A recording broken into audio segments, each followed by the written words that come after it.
Whispers of an unscheduled, behind-closed-doors meeting between Prince William and Princess Anne sent shockwaves through Buckingham Palace. No aides, no notes, just two of the most powerful royals in a sealed chamber. What was so urgent, so explosive that it demanded absolute secrecy? And why has Camilla been kept in the dark until now? Before we go deeper into what this really means for the royal family, make sure to subscribe so you don't miss a single update.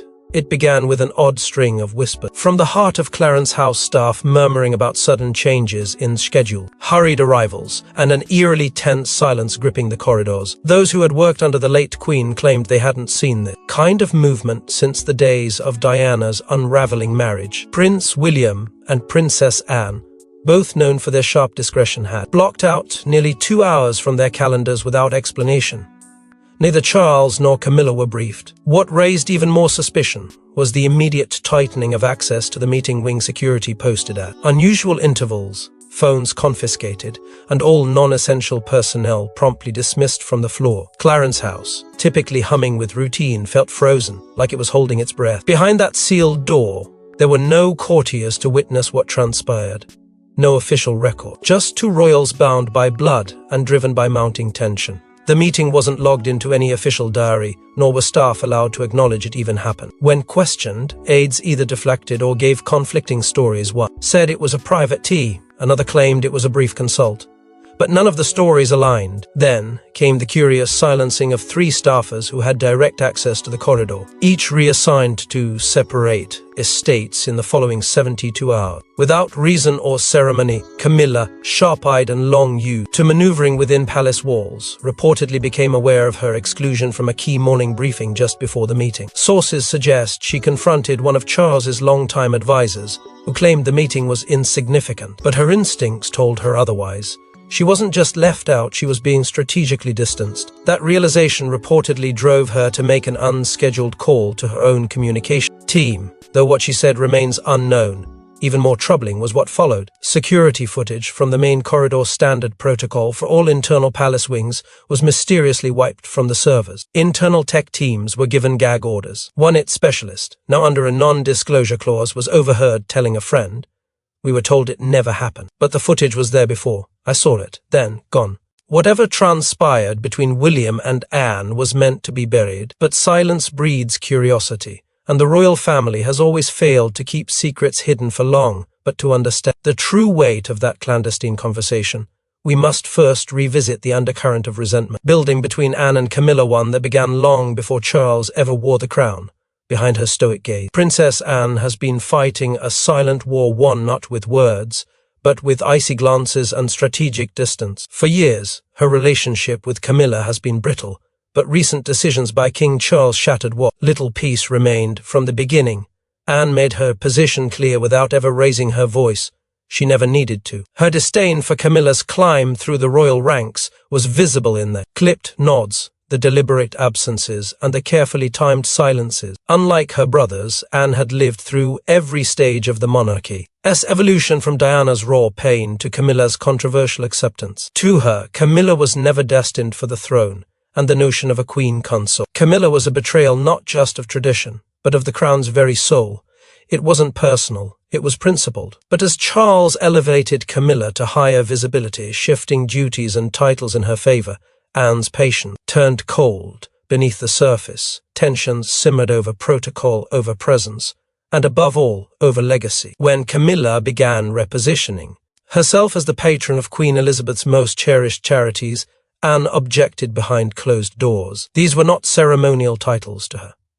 They were sacred inheritances, forged through decades of discipline and devotion. For Camilla to wear those robes, to speak under those banners, felt like a quiet erasure of all that Anne had defended for so long. Charles didn't argue, he simply overruled, and that, insiders say, was the breaking point. Then came Balmoral, the royal family's supposed haven of peace. But even there, the frost couldn't be masked.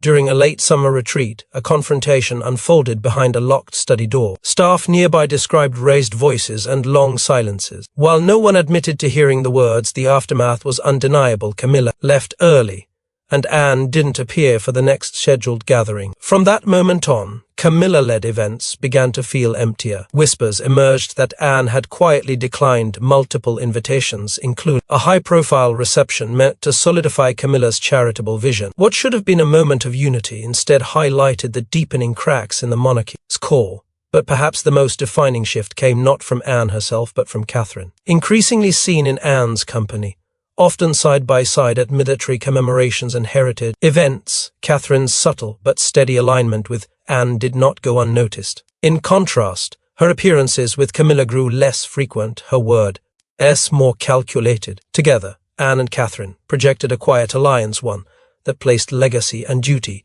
over performance and politics. And in doing so, they left Camilla further out in the cold, and while Anne's frostiness was becoming harder to hide, it was Prince William's private frustrations that ultimately brought the two together under the veil of secrecy. Prince William had always played the peacemaker, but when he learned of Camilla's latest maneuver, one that directly affected his children, his silence cracked. For the first time, he was ready to confront the dynasty from within. It began with a seemingly routine engagement plan. For Catherine, an event close to her heart, tied to a youth mental health initiative she'd quietly built over the years. But suddenly, the event was postponed, then reassigned. Catherine was informed, in a curiously cold email, that the patronage had been consolidated under a broader royal initiative, one now overseen by Camilla. William was livid. He hadn't been consulted. Worse, neither had Catherine. It wasn't just about the event, it was about control. About precedence, about Camilla slowly but deliberately inserting herself into spaces once protected by William's late mother and now safeguarded by his wife. The maneuver was clear, and to William, it felt like history repeating itself, except this time. He was no longer a boy in the shadow. He was a man with a voice. For months, William had watched Camilla's growing influence over his other. Charles, once firm in his intentions, had begun deferring more decisions to Camilla. Subtle changes, a speech draft rewritten, a foreign engagement redirected, a long-time advisor dismissed without notice began to signal a power shift William could no longer ignore. Camilla wasn't just supporting the throne, she was shaping it. And with Charles's health increasingly protected behind palace curtains, William feared decisions were being made in his absence, decisions that would echo across his children's futures. Tensions escalated when discussion began over Prince George's upcoming introduction into public royal duties. Camilla, it was said, had offered mentorship, insisting on guiding the process to ensure it reflected the modern royal image. That phrase struck William like ice.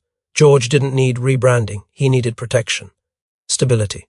And above all, honesty. The thought of Camilla's influence on George without William's direct involvement was a step too far. For the first time, William confided his fears not to his father, but to Anne. Anne's response was cryptic but piercing. In a message delivered by hand, never emailed, never spoken, she simply wrote, "The patterns are re-emerging. You know how this ends if we wait." That note, coupled with a voicemail leak that sent royal aides scrambling, marked the turning point. In the voicemail, William could be heard speaking in a low, exhausted voice. "She's steering too much. I don't trust what's happening anymore."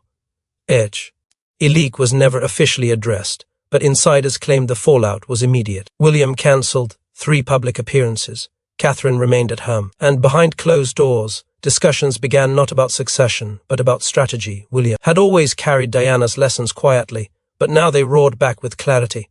He remembered the manipulation, the isolation, the silence, and above all, the aftermath. He would not let his family be sacrificed again to palace politics dressed as tradition. Not under his watch. With both Anne and William reaching their limits, the stage was set for a royal reckoning that would take place far from the public eye. The room was chosen for its silence. No windows, no access, no leaks. For 92 minutes, Anne and William spoke with urgency and fury. What was said inside that room has never been acknowledged publicly. Until now, Clarence House has many rooms, but one in particular, known only to a few long-serving aides, is kept strictly off the registry. A soundproof chamber, formerly used for security briefings during the Queen's reign, was reactivated for a meeting that never officially happened. It was scheduled with such precision that even Charles's senior secretaries were unaware until after it concluded. No phones were allowed, no personal staff, just Anne, William, and 2 locked briefcases, one of which was reportedly hand-delivered by a retired palace archivist only minutes before the door shut behind them. Inside, Bod. Why language told a story louder than words, according to a single source who caught a fleeting glimpse. as the door cracked open. Anne sat rigidly, her hands pressed tightly together, her jaw unmoving. William paced at first, folder clutched in hand, before finally sitting across from her. The tension, one said, was the kind that makes air feel too thick to breathe. Neither smiled. There were no courtesies exchanged. They had come for one thing, truth, and that truth, once shared, would change the direction of the Crown's inner circle.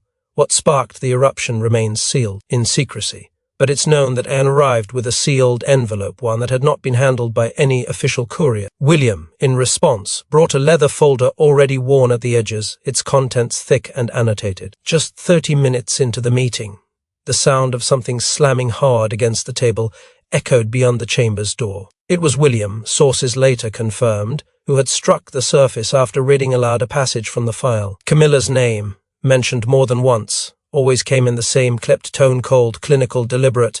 There was no warmth, no grace, just a clear recognition between the two that her role had extended too far and too deep into the kingdom's bloodline decisions.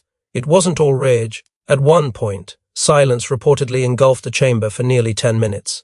No voices, no movement, only a long, heavy quiet between two royals confronting tea. He passed, the present, and what could no longer remain hidden. When the meeting finally ended, Anne exited first. Her eyes were red, lips tight, but her stride was unbroken. William followed minutes later, face pale, hands shaking as he briefly leaned against the wall before returning to his quarters. Neither spoke to aides, neither issued a statement, but from that day on, their coordinated actions told the world what did not, but what triggered their alliance wasn't just personal disdain, it was a bombshell document, never meant to surface. What lay inside the envelope shattered illusions and shook the royal order. A document so sensitive, it had been locked away after the Queen's death. But Anne kept a copy, and she chose to show it only to one person, William. The paper was yellowing, the ink familiar. Not typed, handwritten. Queen Elizabeth II's unmistakable cursive moved across the page like a whisper from beyond the grave. The heading alone froze William. Private addendum to succession protocol. It wasn't just a letter. It was a royal directive quietly signed, never publicly discussed, and intentionally buried when Charles took the throne. Anne hadn't shown it to anyone else, not even Edward. She had kept it sealed for years, waiting for the moment when its truth would matter most. That moment had arrived. The contents were staggering. The Queen had outlined a contingency plan one drafted during her final years amid rising uncertainty about the monarchy's future. At the heart of it was a clause, should the reigning monarch's spouse ever become a source of public distrust or compromise. Royal unity, decision-making authority on key ceremonial appointments would revert to Princess Anne and the Prince of Wales. The clause wasn't theoretical, it was legally framed, bearing the seal of the royal archives and accompanied by margin notes in Elizabeth's own hand. Notes that questioned Charles's judgment. Notes that expressed subtle doubt about Camilla's long-term acceptance. One passage stood out with haunting clarity. The Queen had written, "Continuity must not be confused with compromise. The crown cannot be bent to accommodate personal affection over institutional endurance." That single line ignited something in William, both rage and revelation. This wasn't just about Charles's favoritism. This was about an explicit deviation from his mother's last wish, a deviation that altered the very structure of the monarchy's moral foundation. Anne, ever the sentinel of tradition, had suspected for months that the clause had been quietly ignored once Charles ascended. Now she had proof. The document had been indexed, archived, and subsequently flagged non-binding by Charles's legal advisors. In effect, it was shelved. But Anne had refused to let it be forgotten. She made her own copy, she kept it hidden, and now she was placing its future in William's hands. William's first reaction was disbelief, then fury, not just at Camilla's maneuverings, but his father. The betrayal stung deeper, coming from someone who was meant to uphold his mother's legacy. He asked only one question: is this legal? Anne's answer was swift. It was. Until it wasn't. The room remained quiet for a long moment after that.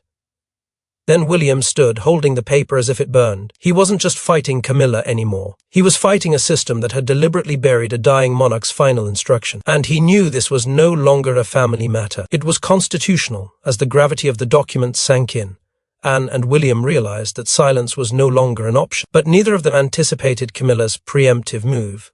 While William and Anne were still reeling, Camilla acted. Whether tipped off by a loyalist or driven by instinct, she launched a counteroffensive that stunned the family and blindsided the king himself. The first blow was quiet, but calculated. A formal letter, never released publicly, was sent to Lady Louise Windsor's private residence. In it, the long-anticipated ceremonial title she had been promised, a tribute meant to honour the late Duke of Edinburgh, was rescinded. No explanation, no replacement, just a cold retraction. Lady Louise, who had remained poised and private through every twist in the monarchy's evolution, was left speechless. Word of the revocation spread quickly through palace circles, igniting whispers that Camilla had begun reclaiming control, starting with those closest to Anne. It wasn't just symbolic, it was strategic. She had drawn a line. Only hours after Anne and William's secret meet concluded, Camilla was seen entering the king's private study. The doors remained shut for nearly 2 hours. What transpired is known only to a handful, but sources say Camilla emerged composed, while Charles was left pale and deeply withdrawn. No official statements followed, but insiders believe she came prepared with her own document, with counter-arguments, and perhaps with knowledge she was never meant to have. The Queen Consort, it seemed, was no longer playing defense. In the days that followed, her presence became impossible to ignore. Camilla ramped up her public appearances with deliberate intensity. From charitable openings to high-level diplomatic receptions, she stood front and center, issuing polished statements, embracing symbolism, and asserting dominance with a precision that was anything but accidental. Every engagement felt choreographed to reaffirm her role and to push Anne further into the periphery. But the most jarring maneuver came through a leak. A confidential memo, reportedly circulated within the Royal Communications Office, accused Princess Anne of undermining senior leadership cohesion and engaging in conduct inconsistent with Crown unity. Though no name was attached to the leak, the fingerprints were unmistakable. Camilla had moved first, and she was playing hardball. Charles, now caught between the loyalty he held toward his wife and the silent but growing resentment of his sister and son, found himself paralyzed. Aides described him as distant, unsure, not himself. For a monarch trained in deliberation, the speed at which his household was spiraling into division was overwhelming. He could not protect all sides, and Camilla had just made it clear which side she expected him to choose. Then came Catherine's warning. Quiet, sharp, and devastating. In the privacy of their quarters, she looked William in the eye and said only 3 words: "She knows everything." The implication was devastating. The sealed document, the secret meeting, the rising alliance between Anne and William, none of it had remained hidden. Whether through betrayal or surveillance, Camilla had found out, and she was already using it to shift the chessboard. But even Camilla couldn't anticipate what William would do next, an unthinkable step that could redefine royal alliances for generations. He didn't raise his voice. He didn't make a scene. But Prince William made a decision that would echo through every royal corridor from Clarence House to Windsor. And once it was set in motion, there was no turning back.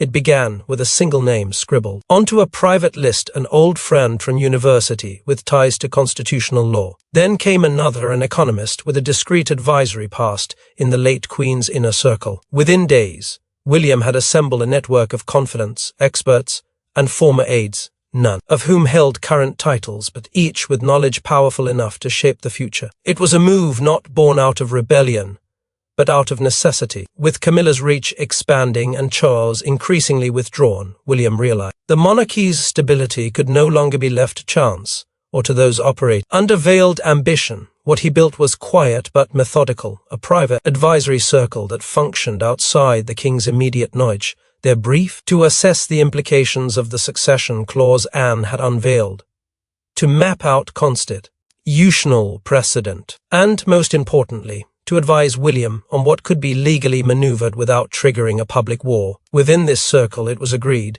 the Queen's document was not merely symbolic, it held potential power if used strategically. William wasted no time. He initiated a shift in palace operations so subtle it almost went unnoticed. Budgets were redirected. Patronage funds began flowing toward Catherine's initiatives. Events previously managed by Camilla's office were reassigned under the guise of restructuring. And slowly, Catherine's presence began to eclipse the Queen Consort's in every significant public affair. But this wasn't just about optics. In a bold and unprecedented step, William reached out directly to the Archbishop of Canterbury. The message, kept off official channels, reportedly outlined William's deep concerns about the Crown's future should internal matters remain unresolved. Though no formal complaint was made, the very act of initiating that line of communication sent ripples through Church and Crown alike. It signaled something deeper than disagreement. It hinted at crisis. To solidify his ground, William sought new legal counsel. Advisors fluent in both tradition and reform were brought in under temporary consultancy contracts. Their task to examine the Queen's succession clause and determine whether its term, though dismissed by Charles, could still hold weight in the current royal structure. Their findings, though sealed, were delivered to William in person. By the end of that week, one of the King's most trusted senior aides and official, who had served the monarchy for over 2 decades, resigned without explanation. No farewell. No press release, just a quiet disappearance from the Royal Staff Directory. The message was clear. William wasn't waiting for approval. He was preparing for inevitability. Every move was precise, strategic and insulated. He wasn't launching a coup. He was reclaiming direction. And in doing so, he had not only elevated Princess Anne's ceremonial role, restoring her presence as a visible anchor to the monarchy's legacy, but he had also repositioned Catherine as its undeniable future. The new order wasn't declared. It was simply unfolding. The aftermath was swift but not silent. In hushed tones and coded memos, palace staff began to understand the balance of power had shifted. The walls didn't crumble, but they cracked. In the days following William and Anne's secret pact, Camilla's inner circle thinned. Trust became currency, and betrayal hid behind royal smiles. Something had shifted. It wasn't announced, but it was deeply felt. For the first time since ascending as Queen Consort, Camilla appeared visibly shaken as she exited a private office tucked behind the Royal Communications wing. Her expression was unreadable, her stride slower than usual. Those nearby claimed she clutched a handwritten note, one that had reportedly been left anonymously on her desk. What it said has never been confirmed, but insiders whispered it referenced the succession clause and contained a date. That same afternoon, a scheduled family portrait, a public display of unity long planned for the Windsor estate, was abruptly cancelled. No explanation, no reschedule. The silence said everything. Behind the scenes, her speeches began arriving back from the editing room with significant revisions. References to future initiatives under her leadership were softened or removed altogether. Mentions of collaborative work with Catherine disappeared entirely. One final draft, prepared for an education event, was stripped of 4 paragraphs at the last minute. It was as if Camilla's narrative was being redrawn in real time, but not by her. Power was slipping, and she felt it. King Charles, once a steady figure in Camilla's defense, now appeared adrift. Aides described him as drained, silent, distant. He missed a briefing for the first time in over a year. An international engagement was handed off to a junior representative, and during a royal lunch at Sandringham, he reportedly excused himself early, leaving his plate untouched. Charles had always walked a tightrope between love and duty, but now the two stood in stark conflict. And for a man who once waited decades for the crown, he suddenly seemed unsure of how long he'd hold it. Meanwhile, the public caught a glimpse of the shifting tide. Anne and William appeared together at a quiet church service in Norfolk. It wasn't a grand event. No press were invited, but the image of them shoulder to shoulder, heads bowed, spread like wildfire. It spoke louder than any press release. They were united, silent but strategic, and while they said nothing publicly, their presence was a message. The crown was being guarded by those who remembered it. Wait then. In a twist that blindsided even seasoned watchers of the royal machine, whispers emerged from overseas. Meghan and Harry, previously dormant in royal matters, had reportedly made contact with the palace, not through official channels, but through intermediaries close to William. The timing raised eyebrows. Was it a reconciliation attempt, or something else entirely? Whatever it was, it deepened the shadows already creeping through the corridors of power. And just when the royal storm seemed to be settling, a voice from the past returned to cast new light on the conflict. She has been gone for decades, but her presence still looms large. A rediscovered letter from Princess Diana, hidden for years, contains a warning, a prophecy, and a name. And it changes everything. It was discovered not in a vault, not in an archive, but inside a personal diary, long kept by one of Diana's closest friends, someone who had vanished from public view after her death. The letter, handwritten in Diana's unmistakable script and dated just weeks before the crash in Paris, had never been handed to the palace. It had remained hidden, sealed between the pages of memory and fear. But now, brought to light by a twist of timing and trust, its contents had arrived at William's door, and what he read inside shattered the very ground he stood on. In careful, emotional prose, Diana wrote about a rising unease. She spoke of manipulation behind velvet curtains, of decisions being made that did not align with her son's well-being, of a woman in the shadows pulling strings, whose ambition, Diana feared, would one day twist monarchy into something it was never meant to become. Though she did not name Camilla outright, the implications were devastatingly clear.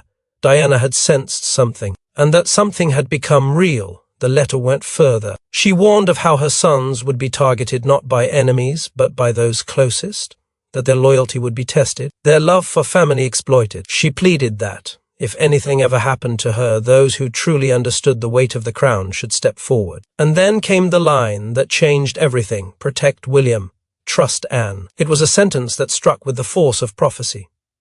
And to those who read it, it confirmed what many had only suspected. Diana had foreseen the storm that now raged in secret halls. When William read the letter, he reportedly wept, not in public, not in front of his aides, but alone, with the same pain that had once echoed through Kensington Palace on the night of her death. He didn't speak for hours. He didn't need to. The letter confirmed that the path he was on, the alliance he had forged with Anne, the measures he had taken to shield Catherine and the children had not just been political.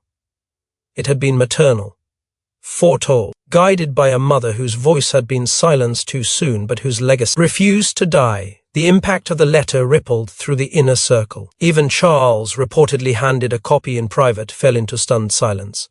There was no denying the handwriting, no escaping the truth. The ghost of Diana, long suppressed in royal corridors, had returned not in scandal, but in solemn vindication. And now the royal family could no longer look away. As the monarchy braces for its next chapter, one thing is clear: Camilla's reign is no longer guaranteed, and the alliance between Anne and William may just redefine the future of the crown forever. Thanks for watching. Please don't forget to like and subscribe, and we will see you in next one.